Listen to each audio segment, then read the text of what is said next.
Hello to everyone, and a very warm welcome to all of you who are joining today's session from different parts of the world.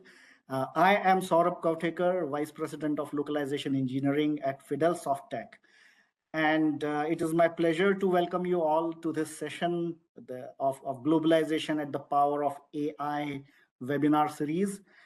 Over the last few months, I think we all have been in discussions where our industry has revolved around the discussions of AI, and some conversations have focused on productivity, some have been around automation, and some of us have been discussing about whether AI will replace existing localization workflows.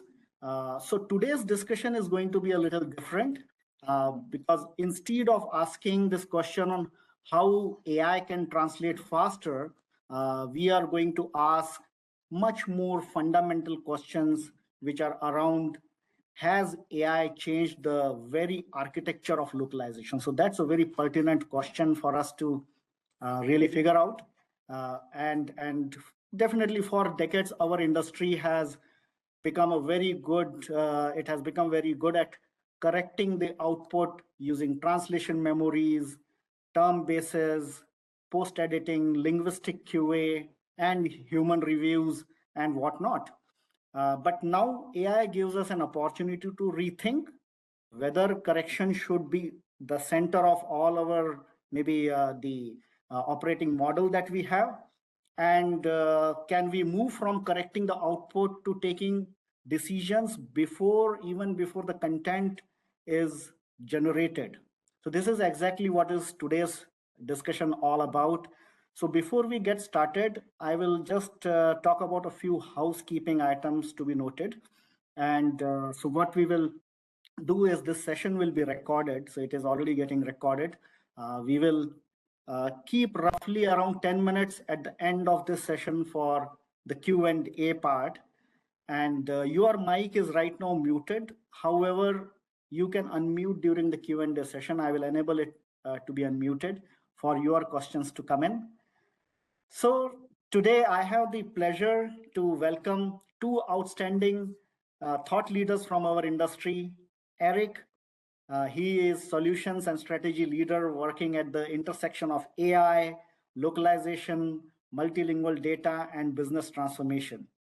He advises organizations on how to move beyond traditional localization models and help them go towards AI-enabled operating models that improve quality, speed, and measurable business outcomes. So welcome, Erik. Great to have you here. And joining Erik, yeah, you're most welcome. Joining Erik, we have Dr. Elizabeth Milkovits. Elizabeth has spent her career working across mathematics, multilingual NLP, machine translation, and enterprise systems. Today, she focuses on one of the most fascinating challenges of AI. How can AI make better decisions when it is given the right business context? So Elizabeth, welcome, and it's wonderful to have you with us. So before we dive in, maybe Erik and Elizabeth, if you can share something that is top of your mind for today's session, and then we can dive into the questions. Sure. Well, first of all, I'm very excited about this conversation. I think taking a big picture view of things periodically really makes sense. And I think one of the theses that we'll cover here is that maybe AI isn't changing quite as much as we think it is. It is actually exposing kind of some fundamental shifts in the industry that are, and there's multiple different forces at play here. So we're going to be looking at the big picture, and then we're also going to be looking at some strategic ways of thinking about things. Not so much getting into specific tools or capabilities, but looking at this broader perspective. So Elizabeth, I'll turn it over to you, just kind of setting the stage here a little bit from your perspective. Yeah, definitely. I'm also really excited about this conversation, and I think that it's really an interesting time in AI in general and in the localization industry, because of what's been happening, but also because of the opportunities. And right now, I think there are a lot of opportunities ahead of us that, if we're wise about how we use them, we can really reposition localization more strategically. And there have been a lot of complaints about the quality and various things that are very real. When we examine why that's happening and what could be done differently, I think some new opportunities actually emerge that are strategically important and can help localization emerge even stronger and support businesses even better. So I think it'll be an interesting discussion when we get into a lot of this. Thanks. Yeah, fantastic. And thanks for your initial thoughts. I think Erik and Elizabeth, you're right. I think we will talk more about the broader picture, the strategic angle of looking at it. So let's get into the questions that I had for today for both of you, starting with you, Erik. So I would like to begin with something that immediately caught my attention when we were discussing something last time on around this topic. So we had discussed about the Kodak analogy, perhaps you might remember. And the Kodak analogy is actually, we were talking about that Kodak invented much of the digital photography technology. However, they still lost that because they continued to protect the yesterday's business model. So is localization facing similar Kodak model, and why does this moment feel so disruptive for localization industry? Can you shed some light on that? Yeah. So thanks. So yes, the Kodak moment is a big one. So anybody who isn't familiar with it, I'm not going to spend time exploring the details of it, but it is a strategic misdirection that made a very successful company miss an enormous opportunity. And I do believe that there's some parallels here with what's going on with the localization industry. But let's look a little bigger first. What is changing here is not just that AI has been introduced. In fact, I think that's just the tip of the iceberg. There's some fundamentals going on here that are shifting the landscape profoundly. So for one, an important thing happened in 2022 where money got expensive. And I think that you may recall that there was almost zero interest there for a while, and suddenly interest rates spiked. Money got much more expensive. When money gets more expensive, companies need to be more careful with their spend. And so investments go down. And I think fundamentally, localization is an extension of investment. It's global growth is that driving force. At the heart of it, it's like we can reach more customers with a translated product than we can with just an English product or just a monolingual product. Therefore, we're going to get economies of scale by growing. So that's kind of major factor number one. Major factor number two happened just last year when the US dollar collapsed by 9%. And a lot of the growth engine is the US dollar spend. So all the companies in the world suddenly have global costs and a significant drop in US value for the money that they're getting paid. So I think Slater and Nimsy both have kind of called out CM, Common Sense Advisory as well, that organic growth has largely reached zero. And I think I think that's because of reasons number one and number two. Like I think those are basically the core causes of that. Yep. But so when you think about the capital and how that's spent, capital you will go after either margin or they'll go after growth. And if you take away the growth, then it has to be about margin.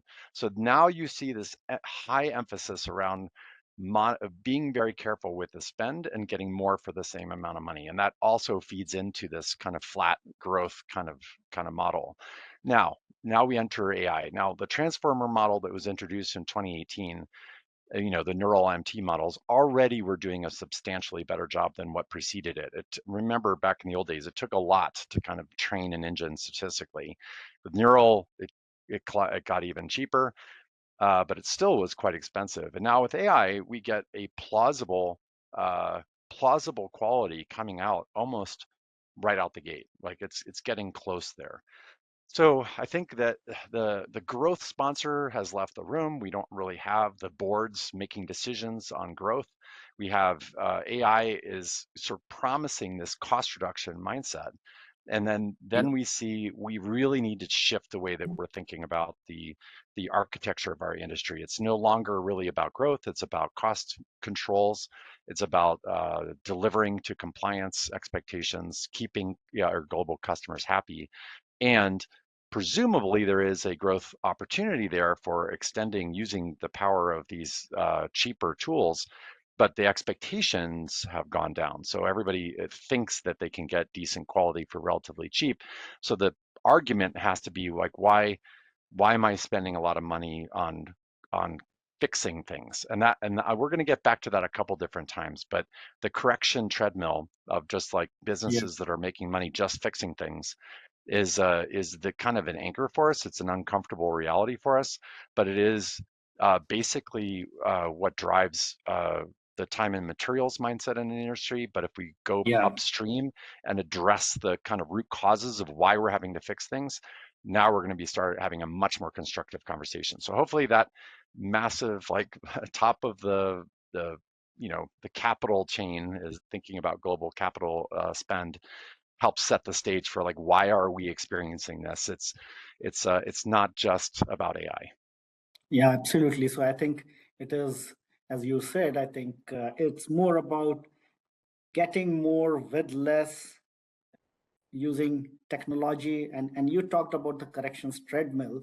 So maybe going to Elizabeth. Elizabeth, one fact that really resonates with me is that the localization industry has been traditionally built around the performing tasks of corrections, right? As Erik also alluded to it. So what exactly do you mean by the correction-based architecture, and how did we get there, and why did that model make sense for so many years? What do you think about it? Yeah, I think it really dovetails on what Erik was saying about how we got here. That when we look at the strengths of previous generations of models, correction was the only option. The models were not good enough to use them as a replacement for humans. So we had to supplement them in certain ways. And it was expected that you would always have to correct them. And so we Yeah, built the architecture around the need for this coordination. And that made sense because the previous generations of models really were much less capable than what we're talking about now. And so now we have models that could be capable of a lot of other things, but we don't have the architecture to take advantage of that.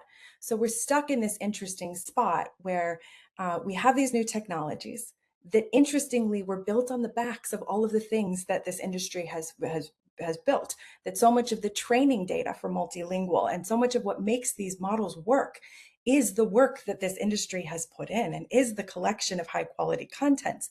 And yeah, so that's the interesting point, is that so much of this industry has built a lot of this, but isn't well positioned to take advantage of it because we're still in the mode of correcting. And so we let the model take a first guess. And often when the right context isn't present, that first guess isn't very good. And so a yeah, person has to correct it. And then the next time, the same thing happens because we've built systems that we're trying to make it fast to be able to perform these activities, not systems that were designed to learn.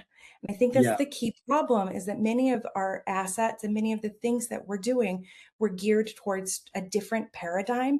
They weren't geared around how do we build durable learnings and make those executable by these models. So we have some of the right assets and we definitely have the right intelligence, but we don't have it encoded in a way that we can do anything but correction. And so we're stuck on this correction treadmill as long as we're yeah. committed to this particular architecture. Right, right.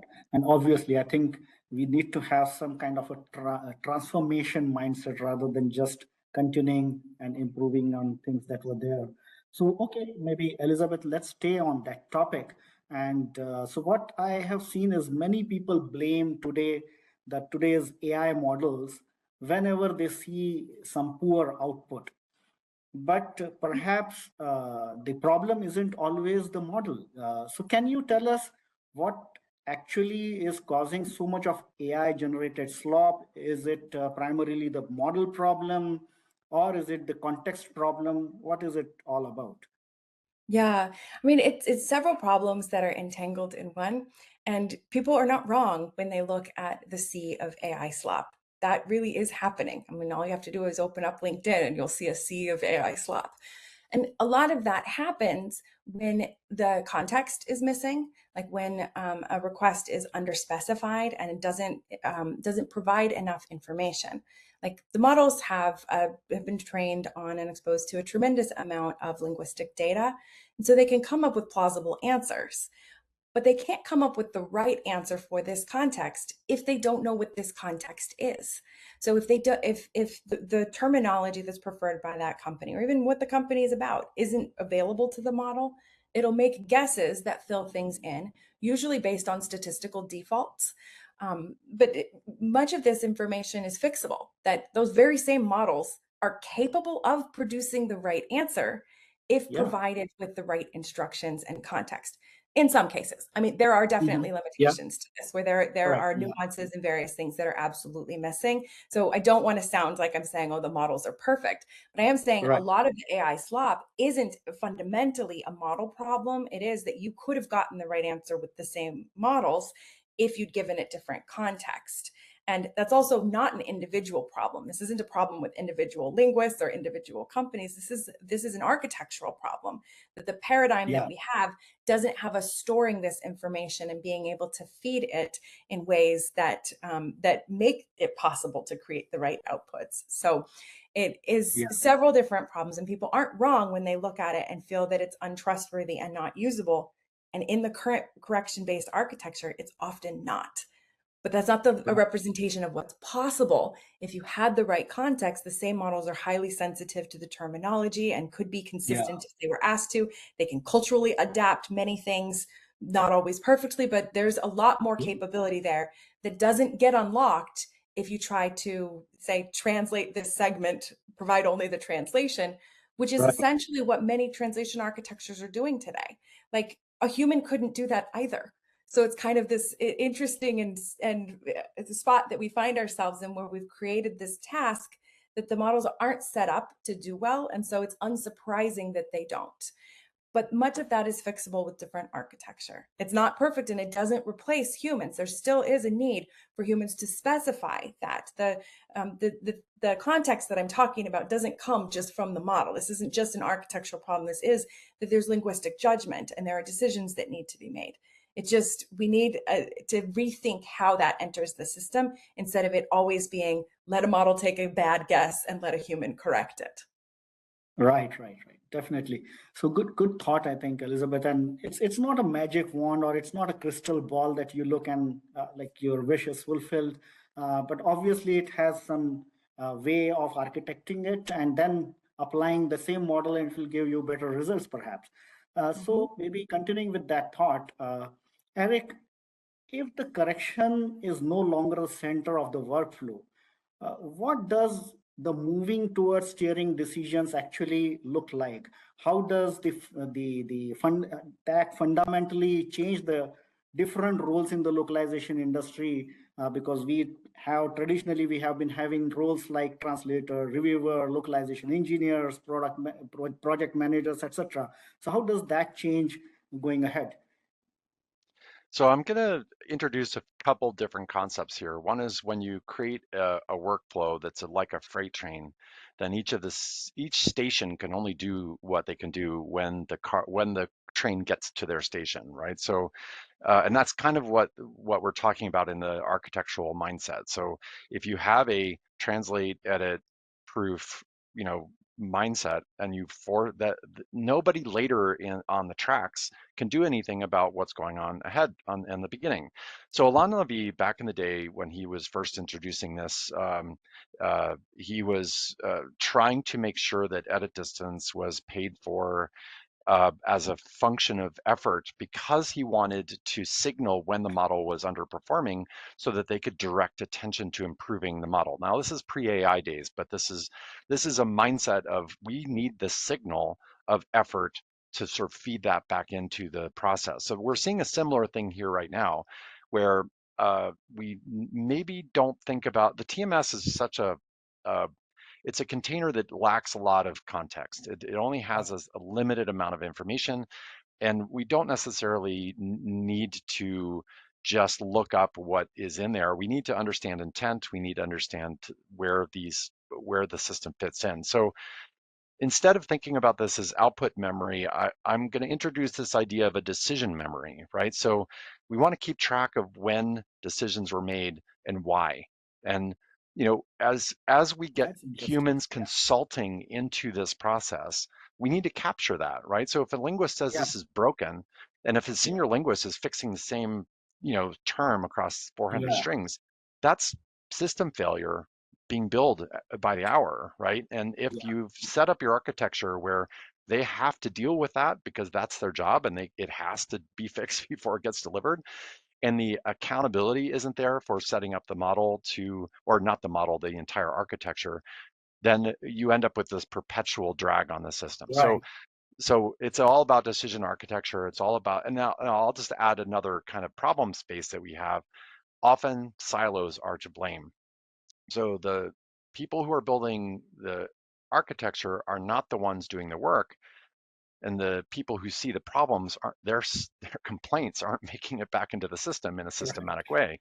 So we end up, sometimes this is done by say an IT team might be sort of hosting the model, and they're just like, it is what it is, do it you best you can, we expect it to save some money, tell us how much money it's saving, it should be fine. That kind of language that data scientists sometimes can get a little bit overly optimistic about the quality of their output. Meanwhile, the linguists are saying it's not okay, it's not broken, and their concerns feel unheard.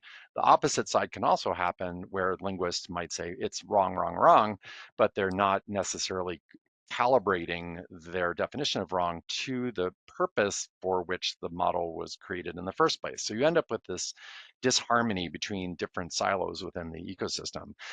So I would say kind of gets us back up to that architecture conversation, which is how is the whole system being built, and where might there be unintended consequences of the hard-coded architecture of a system that we're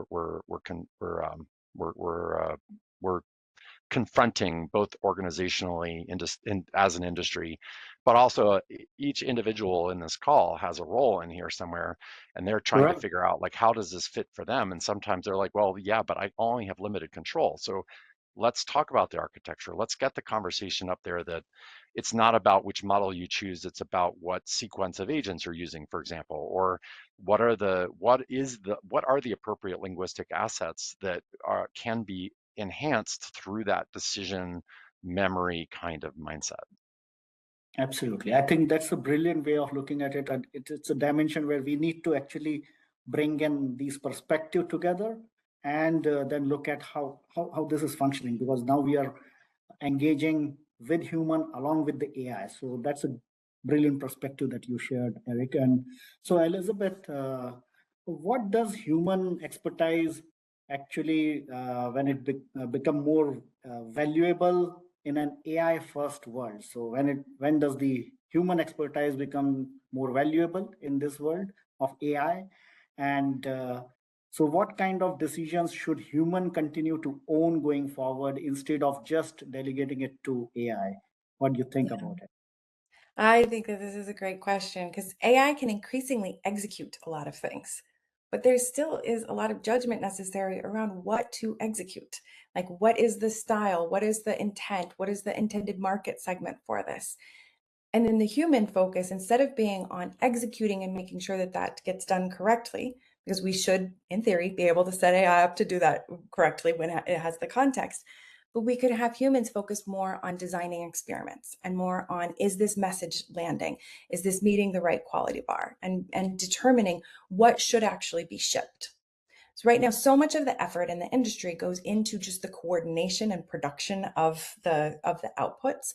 But if we shifted that to have like reusable linguistic decisions that a human can change, and I don't mean, like in the current stack, the change points are so varied that like if you wanted to do an A/B test to try a different register, You'd have to change multiple components that your translation memory would fight you on that. Your MT would fight you on that. Your cat tool, like all of these different tools Yeah, would fight you on that. Your style guide, and so each of those, and many of them cut across different vendors. So there's not a centralized place to make a decision like that.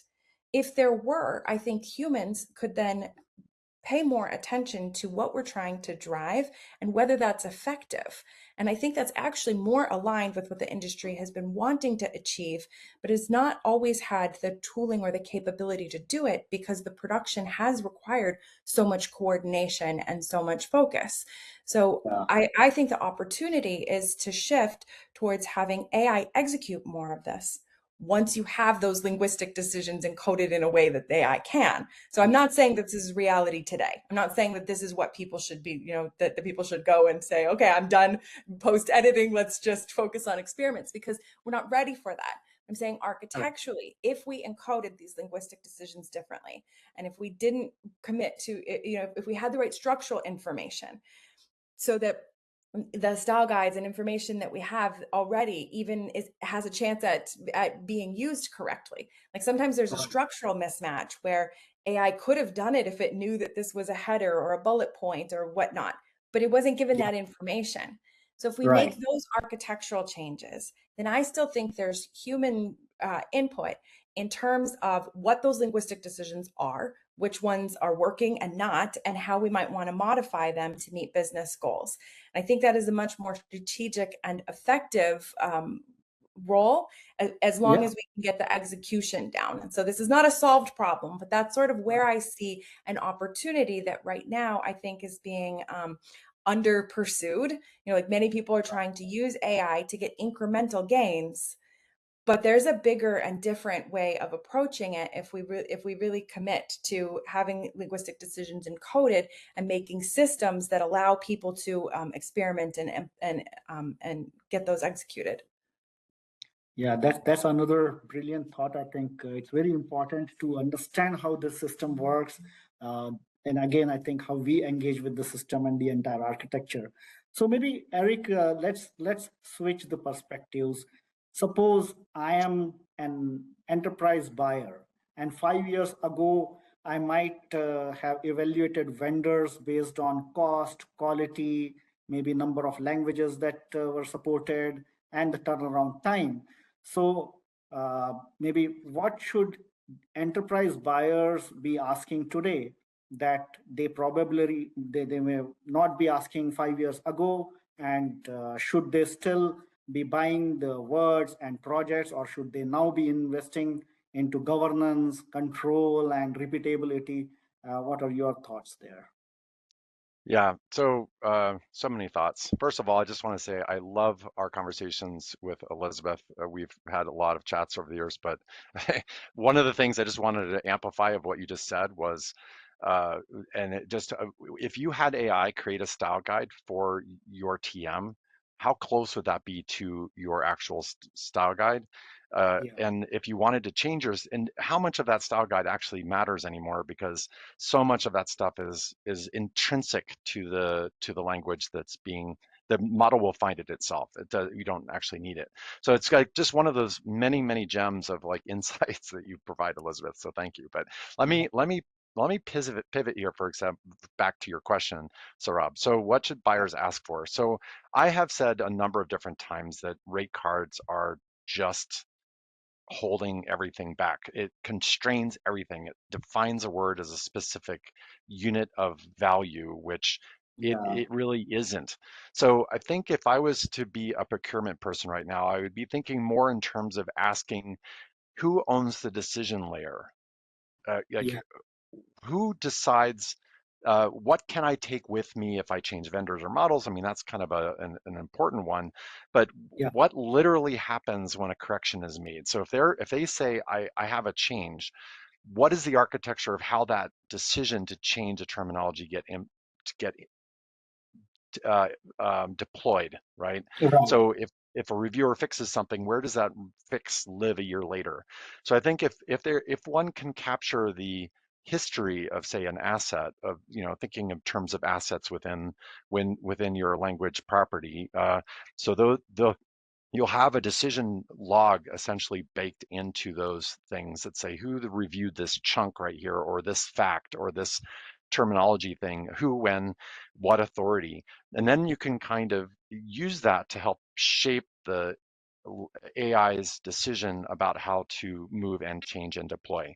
Because we have these Yeah. complex systems that have a lot of dependencies. So there's sort of a decision at one asset unit, which is so divorced, it's so far away from all where it actually shows up, that being able to find the provenance for how to pass that back and forth, and how to unwind decisions if it's the wrong one. So and I'm going to throw out another piece of little trivia here. I mean, Sure. Yeah. there's a lot of AI initiatives that fail, and we talk about this a lot, right? That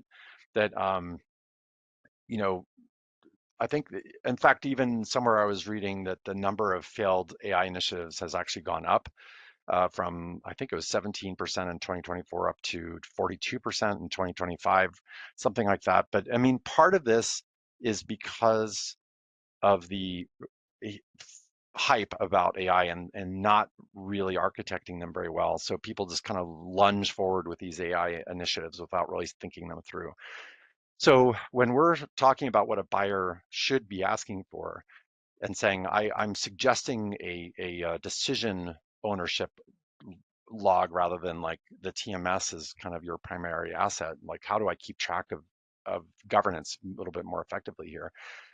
We really want to be clear. This is not something we can just snap our fingers and make it Yeah. happen, right? Yeah. Because we're outlining all these sticky things that are part of our ecosystem. So part of me is like wants to try building this from the ground up at this point, the whole industry from scratch, because so many of the things that are part of their ecosystem are holding us back, including the rate sheet, including the style guides, including the standards. All these things are sticking us to a data management system, a knowledge management system, which is obsolete, and it confuses the AI. It gives it kind of confusing information. It leads to less than ideal results, and largely kind of slows us down in terms of taking advantage of this new capability. Right. Right. I think there was some question that popped up in the chat. Just see. Yeah. So, Hey, Ale, good to talk to you. Good to see you again, or good to see you on here. Yeah, I think what you're asking is other data types like term usage count, usage history, not use count. I think that's actually kind of a cool concept. I think keeping track of which terms actually matter. I mean, we know this happens with TMs, that they kind of get bloated with a bunch of obsolete segments that never get used again. It's just everything gets thrown into this giant sink full of stuff, as opposed to something a little bit more streamlined. But if you knew exactly which terms were used and where they were used, and again, the whole decision tree about where they're used and what context, getting back to that context question, where again, that context can be metadata that's associated with language assets within these models. So now you can keep track of what is changed if this term is changed. What do you think about that, Elizabeth? I'm just, this is a Yeah. little bit more up your alley. yeah. Yeah, definitely. And I think at the time that those changes are made, there's so much intelligence that goes into it. Like linguists are triangulating multiple pieces of information, not all of which are in their CAT tool. Like often they're referencing different things and knowledge about what was in other documents and various things. Like people are doing heroics to uphold quality right now. And a lot of that we could change by recording the information when they're making the change. Like there's the same information, like at the time that people are making changes, they could tell us why. And we could use that information to better understand where it applies and where it doesn't. Because some changes are just one-offs, some changes are global, some changes are scoped to specific things. But we could collect the information at the time that people are making them of what they think this change represents. Right now, we're not, because we're just capturing the surface edit. And so if we capture different intelligence that's happening that's behind that, we could actually teach the system how to also apply that. And it doesn't, this does mean that the system would be more effective at some of this, and it would reduce the amount of post editing. but it wouldn't eliminate the need for many of these decisions to be made. So there would need to be a different kind of activity for that information to emerge, where it's not that this is just, like AI driven system, AI is going to get it right. It would need the right assets. But we haven't been working on that. Like, what's after post editing, or what's different from that, where you could actually create these to make those kind of assets and those control mechanisms actually available. And that's what I think is really interesting and what the opportunity is, because post editing has gotten us here. The models that we have are because we have so much high quality training data that came from post editing. But there is a limit to how effective and how efficient we can make that kind of system. So we have to rethink, how do we collect those linguistic insights so that we can use them with high leverage. And I think that has to happen at the moment of correction, or at the moment where we have that linguistic input. And right now we're letting that evaporate, and we're fixing the outputs, but we're not fixing the system that produced the outputs. And that's the key change, is that I think we need to have the feedback loops into the system, not just to uphold the quality bar on individual outputs. And right, I think you just mentioned a while back, Elizabeth, that we need to be aware of why those decisions were made, and then that feedback goes back into that system. So that's so important. Yeah. All right. So I think I will move ahead, and maybe Erik, maybe if we change the perspective, what does this transformation really mean for the LSPs? If AI increasingly generates multilingual content with a fair amount of perfection, etc., where should the LSP really, where can they create the value? What do you think? Well, yeah, I'm going to get back to our Kodak moment here a little bit, but I think one of the problems that we have institutional in our system is pretty uncomfortable, right? A significant share of our industry is the correction treadmill. I mean, that is the recurrable revenue. It's predictable, it's easy to sell, it's easy to deliver, it's time and materials, it's totally makes sense. So we have the real innovator's dilemma here as a system. So let's own that. Let's acknowledge it. The escape is not to outfluency the models, though. I mean, don't try to do what the models do really well. The LSPs and technology firms should compete on context, accountability, and domain judgment. And I've mentioned that last one, that domain judgment is so important, because as we shift away from finding sort of preventable typos and things that are AI is not going to make those kinds of mistakes, then the correctness of the outcome, the appropriateness of the is where the humans are adding the most amount of value. It's context, it's accountability, and that's where we're talking about keeping track of who made these decisions and why, and the domain judgment. So I would say that if your business model depends on the models guessing wrong, I think you're in trouble, right? I think you have to assume that the guessing, meaning the model guessing, as people implement these best practices, is going to keep improving. So what gets left over is context, accountability, and domain judgment. Those three are the fundamental parts of the human, and let's not even call it human in the loop. Let's call it experts in the loop, or let's talk about the value that the humans are contributing to this model, not so much as fixing typos, but in terms of being right, like being accountable for being right about what something should be, and then making sure that those changes have full transparency into how they are change impacts the full ecosystem, and make sure that it sticks and that we don't have to keep on fixing the same mistake over and over again. Right. And in fact, you said that very brilliantly, because when we say human in the loop, I think we are trivializing the importance of having that human angle.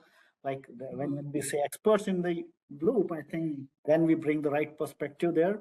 So, Elizabeth, we are seeing many organizations they are focusing on speed. So, is speed always the enemy of quality, or can they coexist? What's your take on that? Yeah, interestingly, I think a lot of times in the short term, it does seem like a trade-off where you have to sacrifice one for the other. But in the long run, they aren't necessarily competing forces. They actually can go together. I think that's one of the things that some of the disappointment that people have when their executives say, let's go for speed and let's sacrifice quality. People might hear that and think that that's a commitment that quality doesn't matter. But I think something different is going on. I think what's actually happening is that people see an opportunity to break the current economics and to not just get incremental gains and small efficiencies, but to get 10x, 20x, to get different multiples of leverage here. But it can't be done in the current correction-based architecture. So Yeah. if we're going to do the correction-based architecture, there's a limit. Like you can only push prices down so low. You can only push, you can only coordinate the passing around of strings so fast. There's a lot of things that have like physical limits to how much you could actually adjust them. And so what I think is happening is that many people are willing to break some of the quality assumptions in the short term with the belief that that's recoverable later and the belief that it's not going to be too damaging right now and that they will be able to recover it. And if they have a learning loop, they actually might be able to do it, especially if they have a learning loop that's fed by experts. And so I think there is a different opportunity that emerges if we're willing to let go of some of the existing architectures. But that's been very difficult because there's Yeah. this transition ahead where if people let go of that, what do they go to? The new thing doesn't exist yet. And so there Yeah. is all of this fear and uncertainty where the new roles haven't emerged. I'm sure that they will. In a few years, we'll know what exactly they are. We have some inklings and some opinions forming and a lot of these kinds of things. But right now, for people in the industry, there's a ton of fear. There's a ton of concern, and there's knowledge that certain parts of the job are disappearing, and what remains, and will people like that? Like that kind of uncertainty is really, really difficult for people to be facing. But I think that that leads to some defensiveness and protection of the existing things that can't possibly produce the kind of speed that companies are looking for. And so I can completely relate and understand why it feels like an unfair choice. That people are given directives to go faster and to sacrifice quality, and that feels really unfair. But I think it is actually ultimately an opportunity to switch from being accountable for the outputs to being accountable for a strategic function that allows the business to produce these capabilities. It just that's my vision for it, and that hasn't emerged yet in the in how the industry on the buyer or vendor side quite work yet. But I think there is an opportunity that if both sides sort of agree and could work together, there is a different kind of future. Because I actually don't think any of what I'm describing could be executed solely on the vendor side or solely on the buyer side. So there are some issues where like vendors could come up with like the most novel, interesting things. And if the procurement departments only know how to buy words, then it doesn't matter. And if companies are coming up with all sorts of ways that they can do internal translations processes easier, that might benefit their company, but it doesn't benefit the industry or the capabilities at large unless it's shared somehow. So I think there is an ecosystem that we need to support multilingual technology innovation, and that it involves buyers and vendors willing to innovate simultaneously together. And I see some of that emerging, but I think that that's going to be one of the critical factors that will help, that will define what those roles are. And once that's clearer, I think the speed will make a lot more sense to people. But right now, I know it breaks. It's hard for people to feel like the quality that they've spent years upholding is not appreciated. I really Yeah. think, though, that it's just that the speed is so important right now that people are willing to sacrifice it in the short term.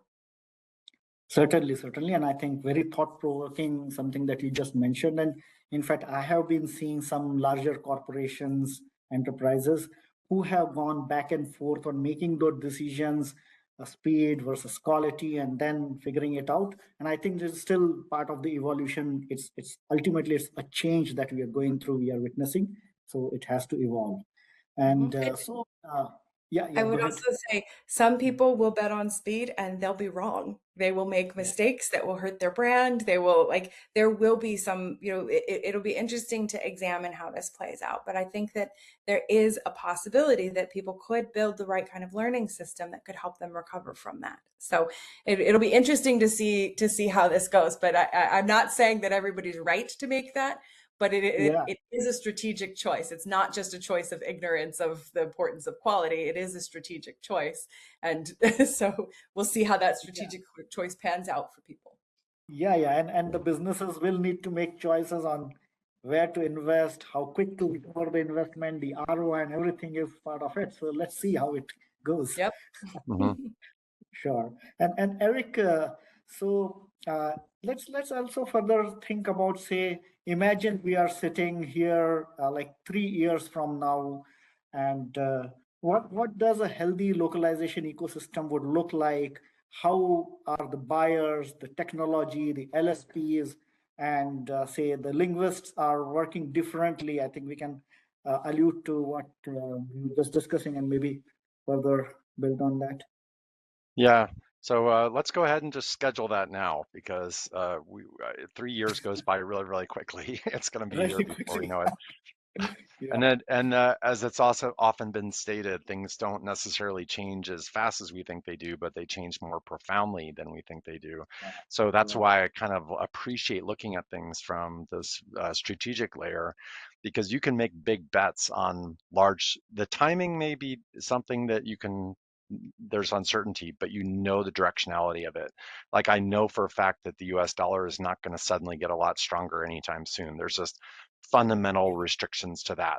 We know that money isn't going to get cheap again anytime soon. So the financial constraints that we talked about at the beginning aren't going anywhere, and so we have to kind of live with this. We also live with an increasingly global supply chain where workers can be anywhere, and that kind of creates a global workforce model that is going to keep on getting more and more efficient. So these things aren't going to change. But so what's a healthy ecosystem look like? I'll talk about this on two levels. One's kind of the economics level, and then one's the technical level. On the economics level, a healthy ecosystem involves one in which the stakeholders can compete and they get better with that competition, but they're able to stay in business. I think we have certain models where, and we've seen this before, where the margins collapse so far that it's like PCs, for example, the margins are so low, and the work is basically done by the lowest cost provider, period. And nobody's bothering to differentiate or innovate on them anymore because there's just like nothing's going to make a little difference. And I've heard some arguments that AI might do that too, just for the record, that there's so many different chips, investment, there's so much money going into that we're inevitably going to see a pretty steep decline in the cost of not only tokens, but also, and I know Arlie might object because he has a different perspective of this, but I think that there's downward forces over time.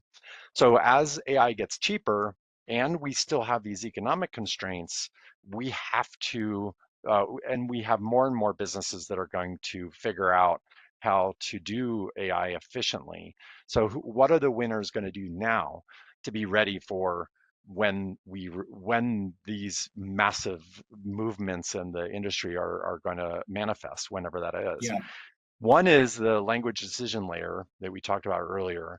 And I think that if I owned a TMS right now or technology, I'd be looking at how digital asset management systems or CRMs handle data, because I think that has an accountability thread built into it.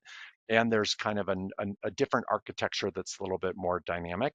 I think DAMs have a lot of layers of sort of managing the context as well, that the current sort of thinking in terms of just essentially a large table of matching segments simply don't have, and that can also be a more advanced database as well that gives more richness to that. The second is, I mean, from a healthy standpoint, I'm always going to put in a plug for standardization, but now we're talking. So we have like XLIF and TMX for strings. I think we're going to need a pattern or a decision or a context metadata standardization. So that's where the legacy decision audits, or the tracking of why things are the way they are, so that you can empower people with the right intelligence, with the right thing. Like as Jessica pointed out in her note there on the chat, empowering somebody is a good idea as long as you know what the impact is and they have transparency over what that impact is. If they change a segment because it fits in unit A, you don't realize that same segment's going to show up in B, C, and D, which have a totally different context. Then that's Yeah. exactly the ecosystem that I'm trying to avoid by sort of amplifying this governance / decision layer, metadata stuff. Third is pricing on infrastructure and outcomes. I know word rates are just so hard to normalize. It just is breaking it's holding everything back, because by pricing on word, it assumes that that's the primary unit of production. It is not. It is also not the primary unit of quality. It is not. It is simply a convenient thing that it's easy to count. And I'm not saying they won't be part of the tracking, the metadata that used for pricing, but I think infrastructure becomes more important. So you might say, how many agents do you have in your workflow? It's going to, your pricing is going to be based on how many agents you have against the quality output you're expecting from that agent ecosystem. For example, like that's just one of many. The last is a really honest conversation about content triage or content, value, right? And I think we have this one size fits all mindset. We're going to translate everything. It's going to be 100% correct. And that's really as far as we go with the conversation. But instead, we really do have different speed tiers and different governance tiers. And so you can get translation with no provenance to it, or practically for free, right? So what you're Yeah. getting by keeping track of who's accountable, who approved this, whose neck is on the line that this is going to be the right, this is who is responsible for this, that is the accountability layer becomes the real issue. So I see a world where we're basically translating things for free, but if you want somebody to be accountable for the outcome, that this is correct and contextually relevant, that's where you pay the money. And then that's also where you see the people needing to be right. So they can't just say, well, the style guide said so. I mean, they need to really understand what is going on here, and that they need to be able to get to the right answer. So I think there's going to be fewer post-editing seats. There's going to be less kind of grunt work and post-editing, because as the treadmill kind of gets more efficient, the value will be in much more important roles of better paid governance seats. Industry is right now, I think it's burning its best people on low value activity and asking like senior translators to fix routine stuff over and over again. And they are not empowered to actually fix the problems that cause it in the first place. So they're like, I don't care anymore. This sucks. Like, so anyway, that's my prediction. That's what I think. The Absolutely. healthier system is a language decision layer, think DAM, interoperability standards on decision and context metadata, and then the pricing infrastructure on outcomes, not words, and then the infrastructure. So what infrastructure you're buying, not what, and what outcomes, but forget about the words. Tokens maybe is part of it, but like words are just less and less relevant. And then Yeah. really let's talk about the cost quality curve and make sure that we have a nice understanding of what you're buying when you buy, when you pay for human involvement. Yeah, yeah. I think you have already laid the foundation, at least where the people can think about how to build the future architecture.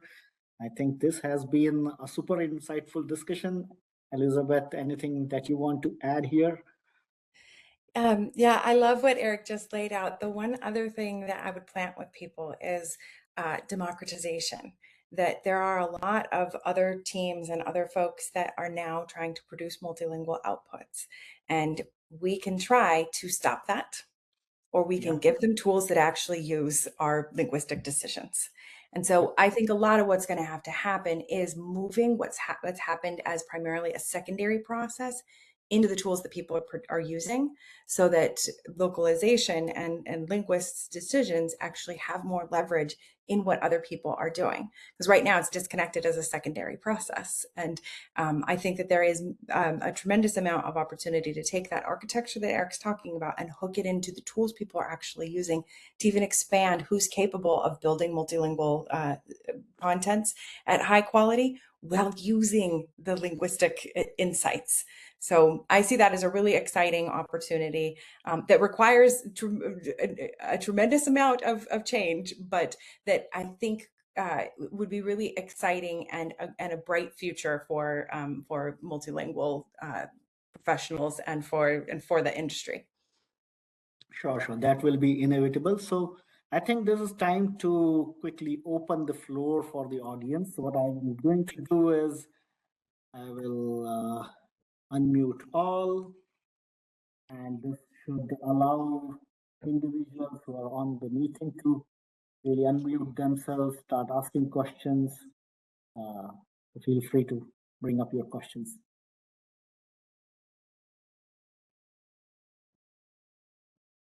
Let me check if there was something on the chat. Yeah, I think Sriram added some good ideas there of some other things that might happen. I think those are certainly interesting ones.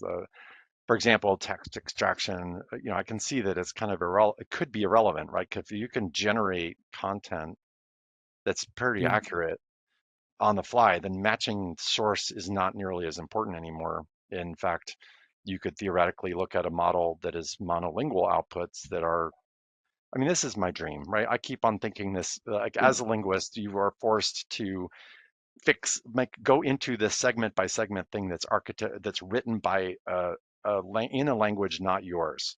So if you could edit an output that is perfectly adapted to your culture and language, emphasizing the things that matter for this particular target, the matching of A versus B is no longer that important.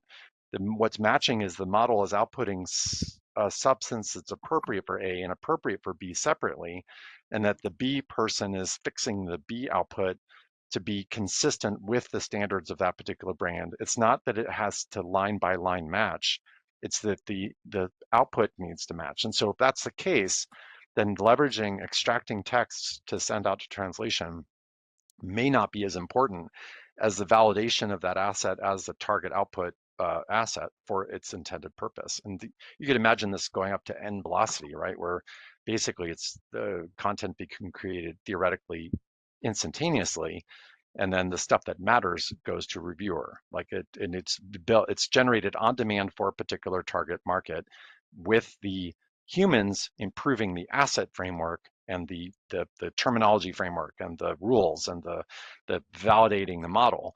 And then the model spits out some stuff, and then some of that can be taken just as is because it doesn't have any cost associated to failure. And then the stuff with a high cost of failure goes through an approval route in which the expert is empowered to fix the root of the problem, not just fix the output, but fix the root of the problem. So I think that's a really keen insight here. Yeah, good insight. In fact, thanks, Sriram. Anyone else in the audience, if you want to ask questions, please feel free.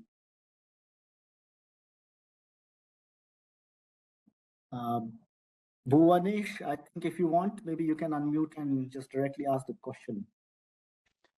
Yeah, thanks, Saurabh. Thanks for the insightful session, Erik and Elizabeth. So I'm a localization engineer for the past 11 years, and due to this recent AI shift, our organization has decided to move with complete AI solutions, and we also have implemented AI translation along with the context engineering for the review. So my question, I mean, I do as a personal SME, I concern about the quality always, but it's not kind of concern to the management, and they're looking into the numbers, which that actually, I mean, if they consider as a translation cost and review cost, and they're ready to go with the AI solution. So how do you think this approach is going to work? Because it's been for the past 6 months in the system, and we have never got any sort of escalation. And for the management side, they think like it's a kind of positive note because customers kind of accepting this side, I mean, this kind of output. And how do we see this as approach from your point, Erik? Yeah. Well, I think that it really depends on the business, because in some businesses, people make the decisions based largely on linguistic quality. In others, they don't. So shoppers on some e-commerce platforms, it's less critical than it is in like a setting like healthcare, where it doesn't just uh, um, have bad customer experience outcomes. It has regulatory and legal and like different issues. So it really depends on the context, how critical this is. But if you haven't gotten any escalations, is the concern that you have theoretical or is it real? Like, are you seeing what you think are bad outputs and people aren't complaining and you think they should be, or So, is it? so I mean, it's not like one system we follow here. For example, I do translate with one, so I mean, Gemini, and review with different sort of AI tools. And again, once I push my changes to the code base, they have separate codex review, or I mean, some other whatever the tool the dev has used, they have a different sort of review. So we get different sort of outputs in each time. So I channelize my sort of translation, I mean my sort of responsible area, but not all the AI tools work in the same order, right? Yeah, So this I would is say that it really depends on if you're seeing quality issues or if it's a theoretical issue. I would recommend usually getting some selective QA on things, and having some selective human review at the very least. So if you're yeah. not doing that, I still would try to do that to get an accurate measure of if you do have errors in there, because there probably are, and understanding the better can help you iterate on it. But I think that I would pay attention to those kinds of signals, like what you get from QA, whether you're getting customer escalations, and whether you're seeing real problems in it. Because depending on your setup, you may have something that actually is acceptable. Yeah. Yeah, and that the one size fits all thing just is not going to work. Yeah, you have to know where these things get used and whether it matters or not. Because if you're paying for quality that isn't adding value, like Mm-hmm. a review that isn't adding value, at the same time, you're correctly pointing out that if you completely ignore quality, your costs go up too. You lose brand value, you lose market value. So the understanding, that's where that honest conversation about where is that real cost quality happening? Is it a theoretical uh, fix as Elizabeth was mentioning, or is it something where you can tie it? Now, chances are our current architecture does not allow you to even know the answer to that question about where and how this stuff could happen, which goes back to yet another reason why it's so important to be thinking about that decision governance layer, like who's keeping track of where the decision to go is, where does the stuff flow, and what decision was made around its nature for that architectural workflow. Yeah, I see Esther, you have your hand up. I'll turn it to you. Yeah, thanks, Erik. I just wanted to chime in on that question. I think it's very interesting. I'm on the enterprise side. So we're starting to build products ourselves, as in the globalization team is building a product, and we're baking in this monitoring and continuous improvement loops that are kind of decoupled from the output itself. So we're building kind of as part of the product itself. We want to collect signals that the content is not good enough, and then zone in on the source and the target content that has these signals. And also separately, we can be doing some random monitoring as well. So it's more about, we're moving from correcting output to monitoring quality in the background, as well as what you've been talking about, kind of building the correct infrastructure and data and context and so on. I love what you're doing. It totally makes sense. You're collecting signal, and the signal is not, your quality is not defined by compliance to source in this case. Your quality is being defined by something else based on signals that to which this content is intended. And then you're monitoring, is it complying with this? So there is an ARR model here. There is something where your suppliers, for example, could play a role in that monitoring process in a very, very structured kind of feedback way that then you can detect signal of deviation from expected output, or when you you fork your process for different consequence paths, you know kind of how to bring the right experts into the right channel. It's not just a one size fits all type thing, but exactly. you're focusing on signal that matters, and you're asking yourself, why does the signal matter, and you're orienting your architecture around that output objective. That's 2 thumbs up from Erik on that one. Of course, though, Esther, of course. Yeah.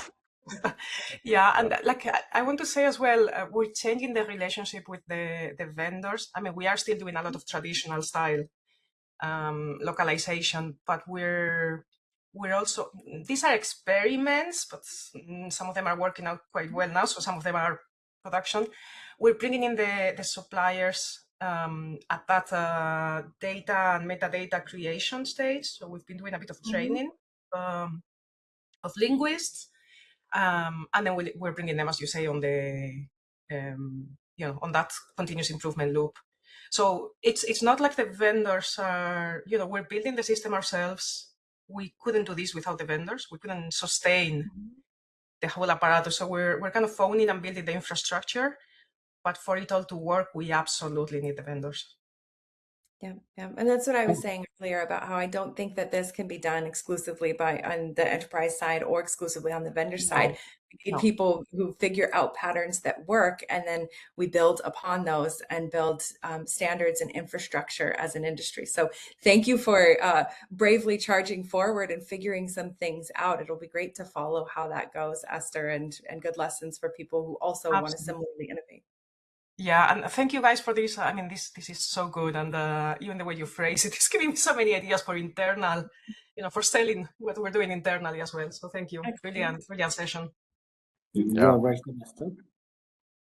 I think quick time check. We are almost 7 minutes over the time. We can stay for another couple of minutes, but if there is a pertinent question there, if there is a quick question, maybe we can take it. Otherwise, I will very quickly add one thing, and then I see Ale has also asked a question. But the quick thing I want to emphasize is Esther said that she very much needs the vendors, and I think that vendors may be feeling a lot of panic right now, but like they're like, "Where's my job's going to get replaced?" It's not. Right. It's not. It's not. Yeah, this is an example. What it is doing though is changing, and there needs to be some flexibility with rethinking the role of the human arbitrage that is most LSP worlds, and the TMS providers or the technology providers need to be thinking in terms of how to support this additional metadata in part of these workflows, and they may need to rethink their data architecture as well. So certainly. Yeah, and then I think what Ale is asking is like the interesting to have accountability architecture include information related to KPIs of published translated content. So have a piece of the answer to what's the quality of this translated content and how that translated content did out there when published. I think you're onto the right way of thinking about this, Ale. You're thinking in terms of is there something what is quality, right? What you get back to that quality problem is quality how quickly the model is responding to your customer request. Is it how many of people go to the knowledge base and then go call center afterwards because they're not happy with the result, or more and more and more they're going to be working with an AI agent? How many calls can that AI agent deflect? The quality of that step in that customer experience workflow can be measured. And if you look at that output of that measurement, then you start realizing what the commercial value is. That's one great way of getting the attention of a CFO, is if something is causing call center traffic to go up, because that's very, very expensive for them. So if translation quality can be a check on explosive growth of call center, like the wrong translation leads to a bunch of people calling the call center, chewing up like this very, very expensive resource, that becomes a very logical thing. So then what are the KPIs that could signal, and again, that traceability becomes everything. Can you find where these problems are happening so you can identify and fix the right problem and not just have this massive, you can't quality assure everything to maximum quality, and you can't ignore quality. The truth is always somewhere in the middle that depends on the context, and that traceability and accountability is everything. All right, I think we're probably at time, Saurabh. I think, Yeah. yeah, as always, I love our conversations. Elizabeth, it's been a pleasure. Great. As always. Yeah. Oh, definitely. Erik and Elizabeth, thank you, both of you, for sharing your experience and your perspectives today. I particularly appreciated today's shift in the thinking that you might have introduced for all the audience that are here. We'll definitely share the recording later on so it will reach more people. So this is going to be very helpful. So I think to everyone who has joined today, thank you for spending time with us. I believe that this conversation, this discussion today has added value to your professional endeavors going forward. So thank you to all of you, and a goodbye. And we'll see you at the next webinar session. Thank you. Bye, everyone. Bye-bye.